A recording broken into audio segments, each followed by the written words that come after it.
Assalamualaikum warahmatullahi wabarakatuh. 1044 My Dream Radio, Successful Muslim Family. Apa kabar sahabat iDream hari ini? Kembali saya Rudi Saputra menemani Anda. Kita kembali di program Inspirasi Keluarga untuk edisi hari ini, edisi Psikologi Keluarga. Nah, seperti biasa saya akan ditemani oleh narasumber kita, yang pasti seorang psikolog yang akan membahas materi menarik untuk Anda sahabat iDream. Anda bisa dengarkan live streaming kita di www.idreamradio.id atau untuk Anda yang menggunakan Android, silakan Anda bisa download aplikasi iDream Radio di Play Store, atau juga untuk Anda bisa di live streaming kita di www.idreamradio.id. Mungkin untuk Anda yang memiliki pertanyaan atau mungkin juga ada kritik dan saran untuk program kita, silakan bisa telepon di 021 7885300 atau juga bisa WhatsApp di 0822 97891044. Hari ini saya ditemani oleh narasumber kita, ada Mbak Indah Solistiorini, empati psikolog. Sudah bersama saya hari ini di studio kita. Sapa dulu. Assalamualaikum Mbak Indah. Waalaikumsalam warahmatullahi wabarakatuh. Bagaimana kabar hari ini Mbak Indah? Alhamdulillah baik. Alhamdulillah. Oke, Mbak Indah, hari ini kita akan membahas tentang apa nih Mbak Indah di psikologi keluarga?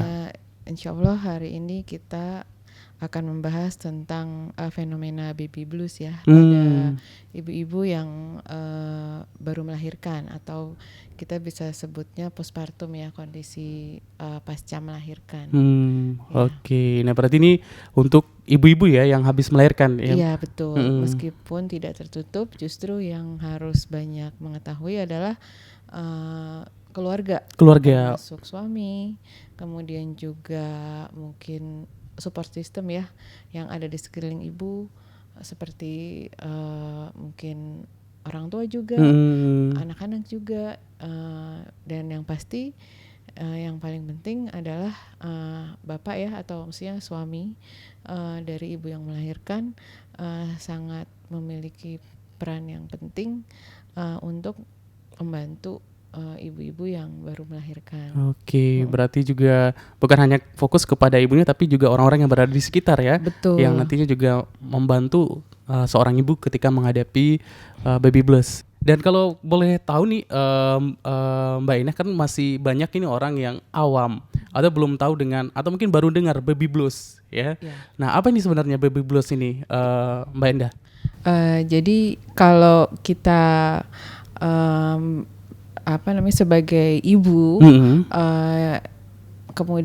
kemudian mengalami kehamilan, pasti suatu hal yang membahagiakan ya. Iya, artinya betul. Kalau memang kehamilan itu sangat diharapkan, dalam arti banyak yang pasangan yang sudah menikah kemudian berharap memperoleh keturunan, dan kemudian ternyata hamil, dan pasti proses kehamilan itu memang buat sebagian macam-macam ya. Maksudnya ada yang mengalami kehamilan yang mudah, ada yang pakai istilahnya mabok atau muntah-muntah dan sebagainya. Tapi ada masa-masa pasti menyenangkan seperti itu. Nah pasti sudah menanti-nanti kehadiran si buah hati. Harusnya ketika bayi lahir pasti akan mendapatkan kebahagiaan ya, suasana menyenangkan. Namun ternyata sebagian besar ibu justru mengalami apa yang disebut tidak menyadari, mungkin ya, mengalami apa yang disebut dengan baby blues. Jadi baby blues ini situasi emosi ya, suasana hati seperti itu yang berubah, kemudian menjadi lebih, misalnya sedih, moodnya sedih, kemudian mungkin mengalami kecemasan, atau kemudian merasa tidak berdaya, atau kemudian mengalami seperti kok saya tidak bisa bahagia gitu ya, merasakan bahagia, atau mungkin merasakan bahagia tapi kok saya tidak bisa sayang sama bayi yang baru lahir, seperti itu.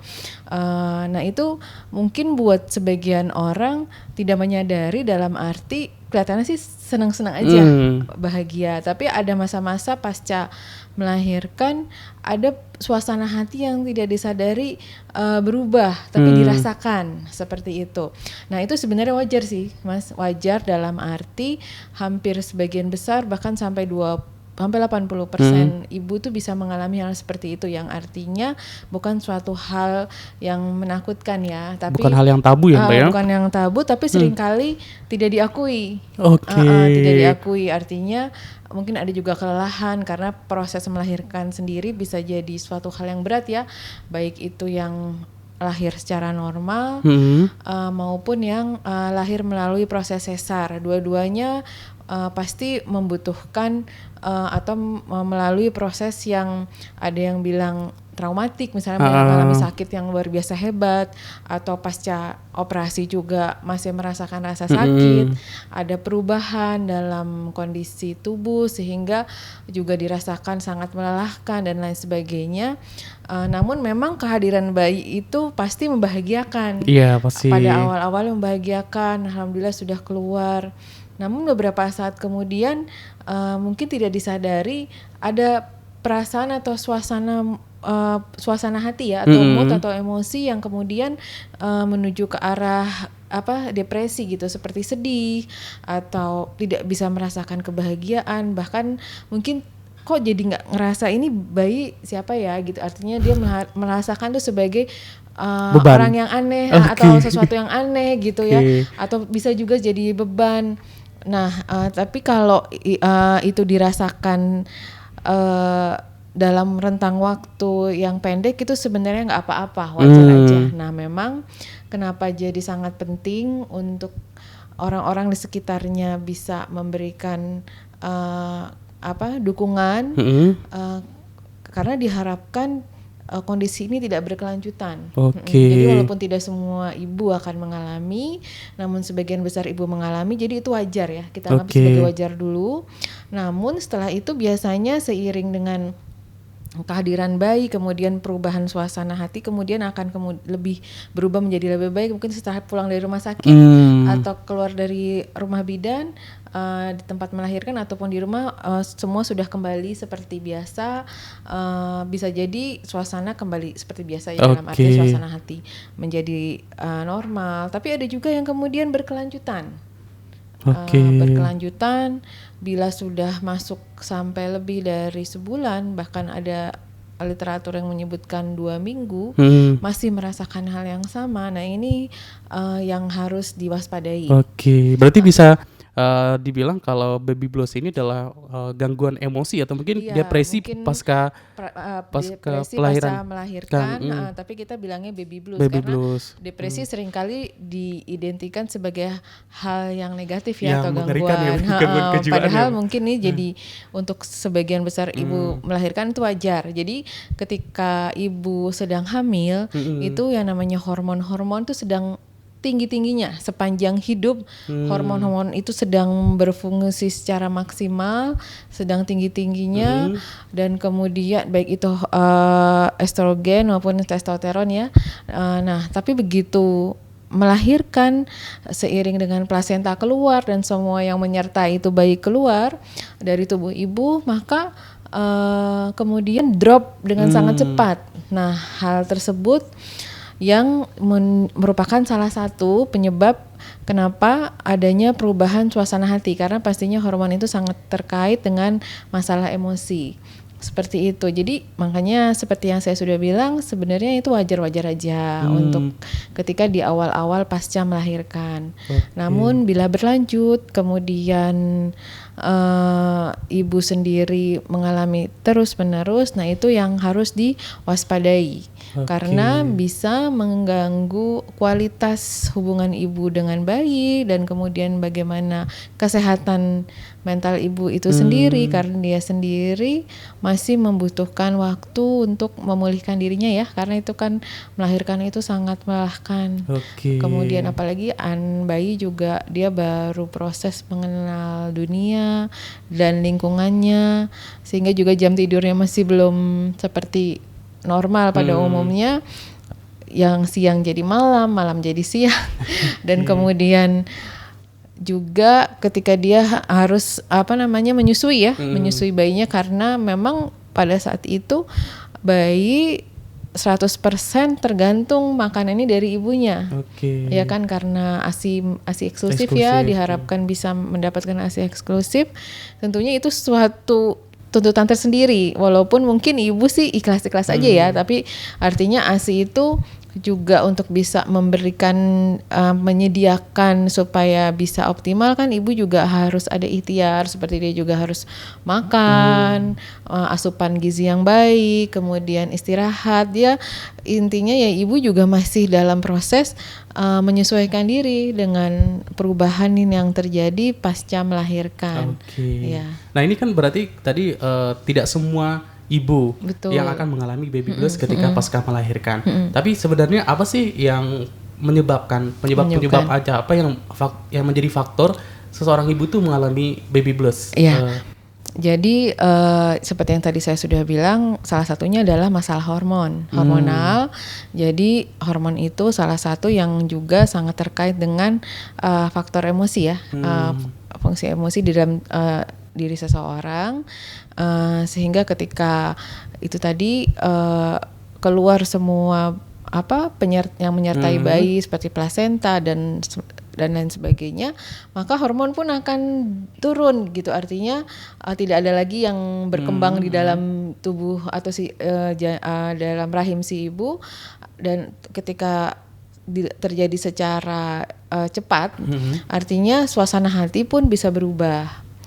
Nah itu salah satunya. Yang kedua adalah mungkin ibu juga banyak kurangnya dukungan, kurangnya dukungan atau kurangnya persiapan secara tidak hanya secara fisik namun juga mental terhadap perubahan-perubahan yang terjadi dalam lingkup kehidupan si ibu. Misalnya mungkin ada sebagian ibu yang setelah menikah ya sudah mandiri ya, sudah mandiri, tinggal berdua dengan suami. Kemudian artinya mungkin dia pada dasarnya butuh bantuan di awal-awal. Nah seringkali karena itu seringkali biasanya orang tua atau mertua ikut membantu di awal-awal kelahiran bayi. Namun mungkin tidak semua bisa mendapatkan bantuan itu. Bisa jadi ibu kemudian kan di awal-awal biasanya banyak kunjungan tuh, orang memberikan selamat, terus kemudian memberikan dukungan lah gitu. Tapi mungkin itu tidak lama gitu. Nah sementara ibu mungkin masih membutuhkan, dia sendiri masih membutuhkan waktu untuk istirahat misalnya, untuk merawat dirinya, terus kemudian butuh waktu untuk tidur, menyiapkan makanan, apalagi kalau sesar ya. Sesar itu kan berarti dia masih butuh waktu pemulihan dari luka operasi seperti itu. Meskipun demikian juga yang normal juga pasti masih merasakan kelelahan, walaupun katanya sih kalau normal akan lebih cepat pulihnya, tapi artinya dua-duanya membutuhkan waktu dan penyesuaian untuk bisa kemudian berfungsi secara normal seperti sedia kala. Apalagi ada bayi seperti itu, yang artinya dia tidak hanya memperhatikan dirinya sendiri, tapi juga pastinya bayinya, agar bayinya bisa tumbuh dengan baik, terutama di awal kehidupan seperti itu. Nah, ini kan juga ibu-ibu pasti kadang melahirkan bukan hanya sekali, kadang ada yang punya 1, 2 atau 3 anak. Nah, biasanya ini apakah baby blues ini dialami ketika melahirkan pertama atau mungkin justru bisa terjadi di pertama, kedua atau ketiga atau gimana nih? Mbak Indah? Setiap kehamilan dan melahirkan itu adalah pengalaman yang unik dan beda-beda. Tapi memang rata-rata kalau belum punya pengalaman, artinya menjadi kehamilan pertama atau pengalaman melahirkan pertama itu cenderung lebih besar karena pasti belum ada pengalaman sebelumnya. Namun demikian saat ini tuh informasi udah sangat mudah diperoleh ya, artinya ibu sebenarnya sudah bisa mempelajari hal-hal yang bisa dilakukan untuk bisa mengantisipasi agar baby blues ini tidak menjadi berkelanjutan. Begitu juga justru yang juga sangat dibutuhkan adalah dukungan dari sekitar, misalnya seperti itu. Nah, misalnya dukungan dari suami, dukungan dari mungkin keluarga terdekat, kakak, ibu, atau mungkin kalaupun mereka jauh bisa menyediakan support system, apakah itu untuk sementara bisa dibantu atau mungkin bisa mengadakan misalnya asisten rumah tangga paling tidak di awal-awal untuk membantu ibu mengatur pola kehidupan yang baru seperti itu. Namun mungkin juga tidak semua orang mampu ya, artinya bisa menyediakan asisten gitu karena membutuhkan biaya. Oleh karena itu ya memang sangat dibutuhkan orang-orang lingkungan sekitar, bisa jadi tetangga, bisa jadi kakak, adik, sepupu, siapapun lah. Memang ibu melahirkan itu sangat butuh bantuan seperti itu. Dan juga yang seringkali kita tidak sadari adalah justru tuntutan dari lingkungan. Misalnya ketika menjenguk ibu yang baru melahirkan, ada yang misalnya tuntutan atau komentar-komentar yang mengomentari ini bayinya besar, kecil, kemudian detail ditanyakan hal seperti itu. Padahal dan kemudian ada upaya-upaya membandingkan dan lain sebagainya.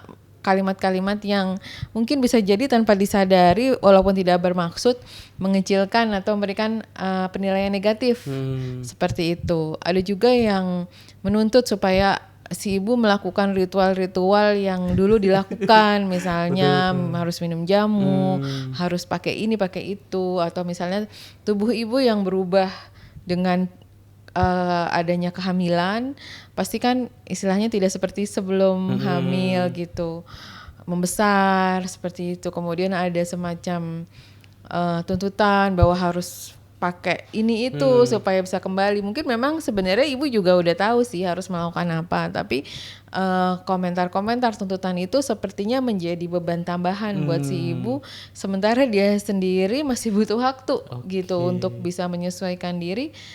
Kemudian ada komentar negatif atau tuntutan harus begini, harus begitu. Karena kalau tidak begini begitu, dan itu juga cukup menakutkan buat si ibu. Jadi artinya harusnya kita memberikan kepercayaan kepada ibu dan memberikan waktu kepada ibu agar dia bisa memulihkan dirinya, kemudian memberikan kesempatan pada dirinya untuk bisa mengenal bayi, karena juga proses menyusui juga kan seperti ketemu walaupun 9 bulan di dalam kandungan, namun ibu kan juga ketika anak keluar juga seperti baru mengenal lagi siapa anak ini, bagaimana kemudian polanya seperti apa, asinya banyak atau tidak, mencukupi atau tidak, nanti anaknya nggak bisa tumbuh dengan baik, kurang ini kurang itu. Nah tuntutannya banyak sekali seperti itu biasanya. Pertanyaan-pertanyaan, penilaian-penilaian, walaupun mungkin tujuannya sebenarnya untuk memberikan dukungan yang terbaik, namun caranya seringkali tanpa disadari justru membuat ibu jadi merasa terbebani. Nah itu menjadi salah satu penyebab juga ibu bisa mengalami depresi ya, berkepanjangan. Dan juga mungkin itu yang saya juga sebutkan di awal adalah dukungan suami. Betul.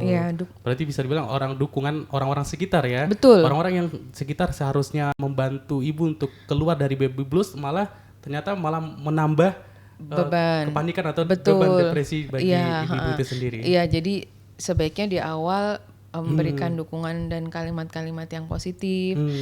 Kalau bisa tidak perlu membandingkan dengan bayi-bayi yang lain atau kondisi yang berbeda-beda. Dan juga yang pasti peran suami sangat penting.